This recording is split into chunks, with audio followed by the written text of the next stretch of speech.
Next, we've got Trisha and Steph from Bright and Early, who are going to ask the question of 2026, which is ethical AI possible? Hi, folks. My name is Trisha Neogi. My pronouns are she and her, and I'm joined by my wonderful team member, Stephanie Bergman, also pronouns she and her. And we are HR consultants coming from Bright and Early. So Bright and Early is based out of Toronto in Ontario, Canada. And we are a modern HR consultancy that helps support organizations, nonprofits, tech companies, government, creative agencies across Canada and the US and globally on building the best places to work. So we're really dedicated around building progressive and supportive employee programs and policies. But as you can see in our talk, it's called Can AI Be Ethical? So not clickbait, I promise, but it is a very big question and surprise without a universal answer.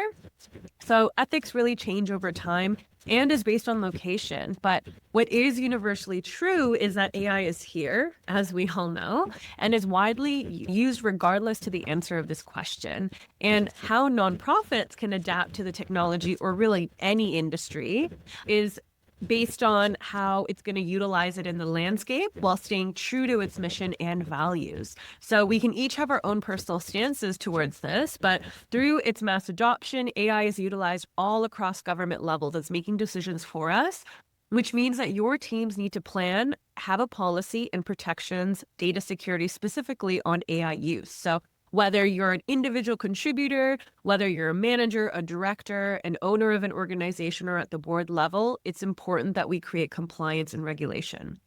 So as mentioned, Steph and I here are HR practitioners, so we take a lens of protection, compliance, and employee experience. We never thought AI would become a forefront in our roles. Ironically, what are HR people doing talking about AI?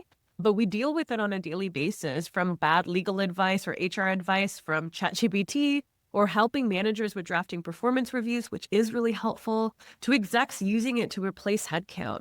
So we're here to discuss what nonprofits need to adapt and build safe policies and practices. We do have a longer presentation on this coming in a few months, or in spring specifically, and we'll plan to highlight considerations for these ethical approaches to AI. We're going to be bringing resources for you to copy and adjust. So throw your questions and suggestions in the chat, and we'll take that for the next presentation. Over to you, Steph.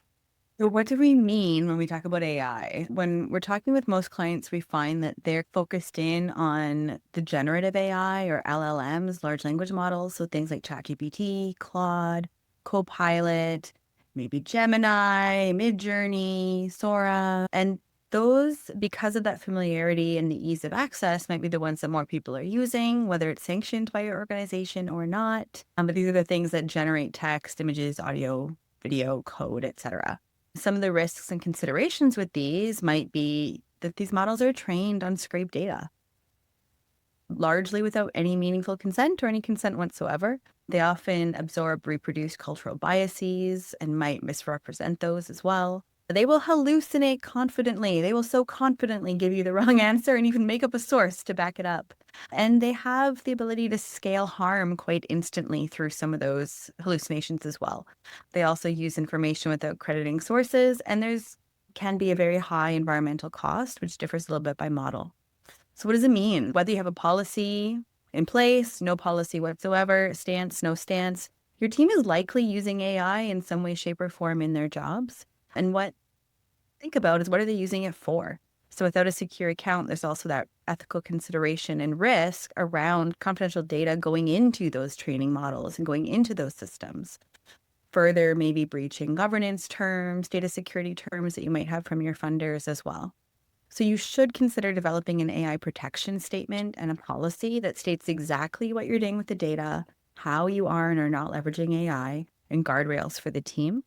While AI itself might not be ethical, you can create an ethical framework on how you're using it, aligned to your organization's understanding of ethics, to help mitigate or protect against some of those risks. And then there's other AI tools that are involved in automation or decision-making. And these were mentioned in a few chats earlier, but these are often some of those tools that might start implementing AI into the existing, maybe without letting you know. And those are ones where you have the risk of mitigating, embedding bias at scale, as well as the question of what is the standard that this is based on? Who is it trying to portray as the standard?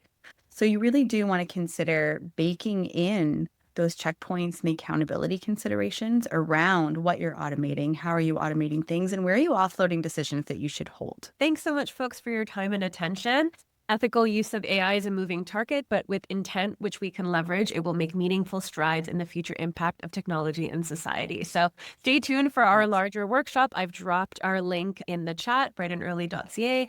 We also have a great workplace magazine that doesn't suck, and it's chock full of open source resources. So give us a follow. Thanks, everyone.